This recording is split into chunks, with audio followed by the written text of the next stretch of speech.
বিহারে বিশাল জয় এনডিএ জোটের। বিধানসভা নির্বাচনের প্রাক্কালে বিহারের ভোটের ফলাফলের রেশ বাংলাতেও। দক্ষিণবঙ্গ থেকে উত্তরবঙ্গ সেলিব্রেশনে জুড়ে গেল বিজেপি কর্মীরা। শুক্রবার সন্ধ্যায় উত্তর দিনাজপুর জেলার কালিয়াগঞ্জ শহরের ঢাকঢোল বাজিয়ে উৎসবে মেতে উঠল বিজেপি কর্মীরা।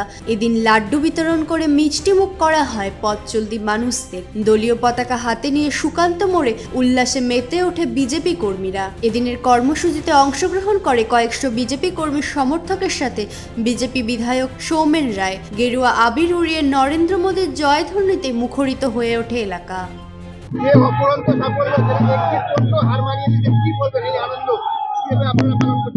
দেখুন, বিহারে যে বিধানসভা নির্বাচন হলো, এনডিএ জোট তথা আমাদের সকলের নেতা আমাদের প্রধানমন্ত্রী মোদীজি যে আস্থা, যে বিশ্বাস বিহারের মানুষ রেখেছে এবং জেডিইউর প্রতি যে আস্থা বিশ্বাস আমাদের নরেন্দ্র মোদীজি রেখেছে তা আজকে বাস্তবায়িত হয়েছে। আপনারা জানেন 200-র অধিক সিটে বিহারের সাধারণ মানুষ এনডিএকে সমর্থন করেছে এবং বিরোধী অপশক্তি যারা সারা ভারতবর্ষের বিরোধী দলগুলোকে নিয়ে একটা মহাজোট করেছিল সেই জোটকে প্রত্যাখ্যান করেছে।